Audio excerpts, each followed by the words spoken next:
Welcome back guys, channel को subscribe पहली ऐसी वीडियो पाने के लिए थैंक यू सो मच। अभी तक जो आपने सपोर्ट दिखाया है, तो इस वीडियो में हम लोग 10 से 20 लाइक आया रखते हैं।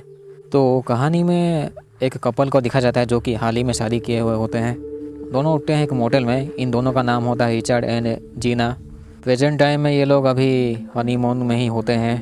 तो इस कपल के रूटीन में हनीमून एंड वेकेशन, ट्रैवलिंग जैसे बहुत सी चीज़ें जुड़े हुए हैं। इस मोटेल से निकल के ये लोग रात के टाइम में गाड़ी से निकल लेते हैं, जो कि थोड़ी सी एक दूर जगह में, जिस जगह में ये लोग जाना चाहते हैं वो जगह थोड़ी सी दूर में होती है। गाड़ी चलाते चलाते काफ़ी रात हो जाती है। दोनों गाड़ी के अंदर टपाटप करने की सोचते हैं, क्योंकि यही लोग ही रास्ते पे होते हैं। तो ये लोग अपनी लाइट को बंद कर देते हैं थोड़ी देर के लिए। लेकिन जब ये लोग अपनी हेडलाइट को ऑन करते हैं तो इनके सामने एक जख्मी आदमी चला आता है, जिसकी वजह से जो ये लोग गाड़ी को रोकते हैं जैसे तैसे। अच्छी बात ये होती है कि वो गाड़ी उस आदमी से टकराती नहीं है। इनको लगता है कि ये लोग गाड़ी से टक्कर मार चुके हैं उसको। गाड़ी रोक के जब उस आदमी को, जख्मी आदमी को चेक करने के लिए जाते हैं तो वो रास्ते में पड़ा हुआ था, जैसे कि वो मर चुका है। दोनों जब चेक करते हैं इस आदमी को तो ये आदमी अभी भी जिंदा होता है, पता नहीं कैसे। लेकिन इस आदमी की शक्ल जो है वो पहचान में नहीं आ रही थी, क्योंकि इसके बॉडी में पूरी तरह से खून लगा हुआ था। इनसे थोड़ी दूर में एक गाड़ी पलटी हुई थी, तो इस आदमी का ही गाड़ी हो सकता है कि रात के टाइम में ये गाड़ी चलाते चलाते सो गया होगा। तो ये कपल फैसला लेती है कि इस आदमी को हॉस्पिटल पहुंचाएंगे। इस जख्मी आदमी को अपने गाड़ी में रख लेते हैं जैसे तैसे।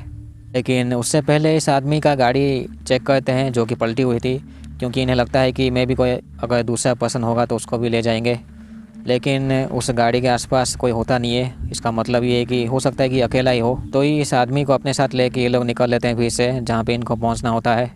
लेकिन इनकी किस्मत अच्छी नहीं होती है, क्योंकि आगे रास्ता ख़त्म होती है। इस रास्ते के ऊपर एक फूल होता है, सफ़ेद फूल, जो कि अजीब बात है, क्योंकि रिचर्ड के हिसाब से उसने मैप में देखा था कि रास्ता यहाँ पे होना ही चाहिए, लेकिन हकीकत में ऐसा नहीं होता है। रिचर्ड सोचता है कि दूसरे रास्ते में जाना सही होगा, जो भी इनको रास्ता आगे मिलेगा इन फ्यूचर। अभी कुछ मिनटों में जब गाड़ी चल रही थी तो पीछे जो आदमी होता है, जख्मी आदमी, वो अपने आप ही बैठ के कहता है कि हम लोग जो अभी खो चुके हैं। इस आदमी की वैसे भी गांड फटी हुई थी बुरी तरीके से, लेकिन ये तब भी सिगरेट मांगता है पीने के लिए, जबकि इनके पास पानी भी होती है। अजीब बात यह होती है कि इस आदमी को रिचर्ड का नाम पता होता है, जो कि रिचर्ड समझ नहीं पाता है, क्योंकि इस जगह में उसने कभी मिला नहीं है किसी से जिसको वो जानता है। पीछे बैठा हुआ आदमी ये बहुत से ऐसी चीज़ें बोलता है रिचर्ड के बारे में, जिसको सुन के रिचर्ड को गुस्सा आना चाहिए, लेकिन वो तब भी शांत रहता है थोड़ी देर के लिए। लेकिन ये जख्मी आदमी जो है वो रिचर्ड के ऊपर हमला करता है, जिसकी वजह से जो है गाड़ी रिचर्ड रोक के दोनों गाड़ी से बाहर चले आते हैं और रिचर्ड और इस आदमी के बीच में हाथापाई होती है। ये जख्मी आदमी की गांड में पता नहीं क्या मस्ती होती है, वो गला दबा के मारने ही वाला होता है रिचर्ड को। रिचर्ड जैसे तैसे अपने बचाव में पत्थर का इस्तेमाल करता है, एंड ये जख्मी आदमी अभी हमेशा के लिए मर जाता है। वैसे एक चीज़ मैं बता दूँ, गाड़ी के अंदर जो ये जख्मी आदमी कहा था कि ये वाला जो सड़क है वो आखिरी है। एक तरीके से हम लोग को ऐसा मानना चाहिए कि ये अभी लास्ट अंत है इन लोगों का। तो पता नहीं ये आदमी वैसा क्यों कहा था। जैसे कि ये जख्मी आदमी अभी मर चुका है, तो ये दोनों सोचते हैं कि इसको दफना के कहीं चले जाएंगे। दोनों इसकी लाश को रख के गाड़ी की डिक्की में एक अच्छा जगह ढूंढते हैं लाश को दफनाने के लिए। गाड़ी जब चल रही थी तो गाड़ी की डिक्की से कुछ आवाज़ आती है बीच बीच में, तो ये लोग जो है उसको नज़रअंदाज कर देते हैं। लेकिन आगे भी इनको जब आवाज़ आती है तो रिचर्ड चेक करता है गाड़ी की डिक्की में, लेकिन सब कुछ उसे नॉर्मल लगता है। ये दोनों एक जगह में पहुंच जाते हैं सूखे इलाके में, जहां पे पहले ये लोग एक गड्ढा बनाते हैं। गड्ढा खोदने के बाद इस आदमी को दफनाते हैं, लेकिन थोड़ी सी गड्ढा छोटी होती है, तो गीना कहती है कि इसके सर को काट देना चाहिए। तो रिचर्ड जो है थोड़ा सा अपना टाइम लगा के थोड़ा सा और गड्ढा बनाता है, जिसकी वजह से जो है इस आदमी की लाश को ये लोग दफनाते हैं। इस आदमी की लाश को अच्छे से ठिकाने लगाने के बाद जो है दोनों इस जगह से निकल लेते हैं। तो रास्ते के बीच में गीना कहती है कि जब वो पहले क्लब में काम करती थी तो एक अजीब सा आदमी उस क्लब में आता था और गीना को घूरता रहता था, लेकिन गीना जो है उस आदमी को हमेशा नज़रअंदाज करती थी। तो गीना को लगता है कि मैं भी ये आदमी वही झाटू आदमी होगा जो कि क्लब में आता था। लेकिन गीना श्योर नहीं होती, क्योंकि जैसे कि ये दोनों उस आदमी की शक्ल तो देख ही नहीं पाए थे, जिस आदमी को पहचानना ही मुश्किल है। तो उसके ऊपर कुछ इल्ज़ाम लगाना तो सही नहीं होता है इन फ्यूचर। जिस आदमी को पहचानना मुश्किल है तो पास्ट में या फिर फ्यूचर में देखना हो तो भले ही ये लोग अगर उसको जानते थे तो वैसे भी ये लोग पहचान नहीं पाते। लेकिन इतना तो श्योर था कि वो आदमी रिचर्ड को जानता था। मैं भी पता नहीं, हो सकता है कि वो गीना को भी जानता था शायद से। तो पास्ट में दिखा जाता है कि रिचर्ड एक रेस्टोरेंट में जाता है। जब वहाँ से खाना खरीद कर निकल आया था तो एक अनजान आदमी कहता है कि अपनी बीबी का ख्याल रखना। तो हो सकता है कि ये वही आदमी हो जिसने रिचर्ड से ये कहा था। प्रेजेंट टाइम में दोनों लाश को ठिकाने लगाने के बाद एक मोटेल या फिर रेस्ट शेड में पहुंच जाते हैं। इस जगह में पहुंच के अपने आप को थोड़ा सा सफाई करते हैं क्योंकि इनके कपड़े में थोड़ा सा खून लगा था एंड हाथों में भी। तभी रिचर्ड झाटू को याद आता है कि उसकी घड़ी खो गई है।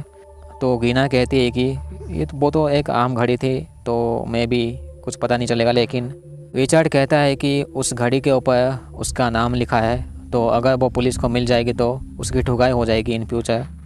तो रिचर्ड कहता है कि हम लोगों को वापस जाके वो घड़ी लाना चाहिए। लेकिन गीना रिचर्ड के साथ नहीं आती है तो रिचर्ड अकेले ही निकल लेता है।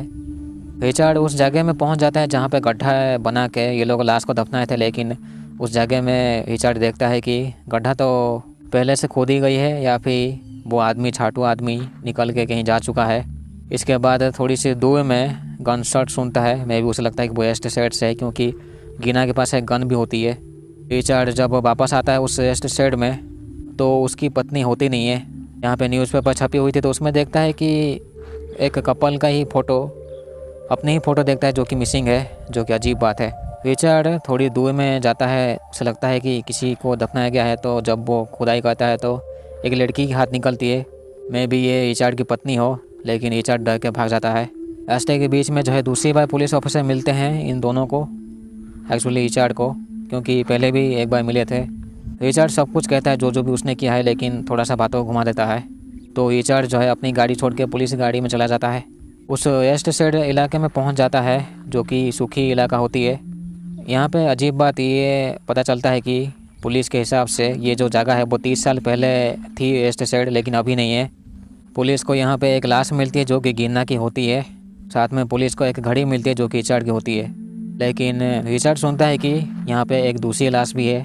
जैसे कि रिचर्ड की गांड फट गई जब उसकी घड़ी मिलती है तो पुलिस को, रिचर्ड एक गाड़ी लेके यहाँ से निकल लेता है।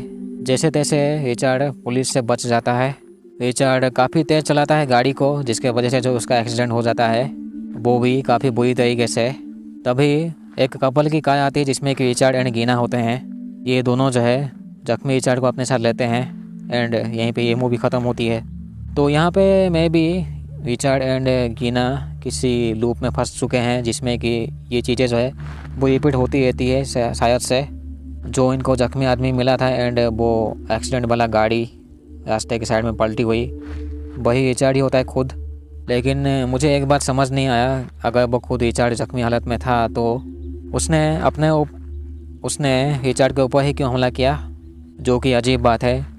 तो यहीं पे ये कहानी ख़त्म होती है। चैनल को सब्सक्राइब, पहली ऐसे वीडियो पाने के लिए थैंक यू सो मच। तो मिलते हैं अगले वीडियो में। Thank you so much.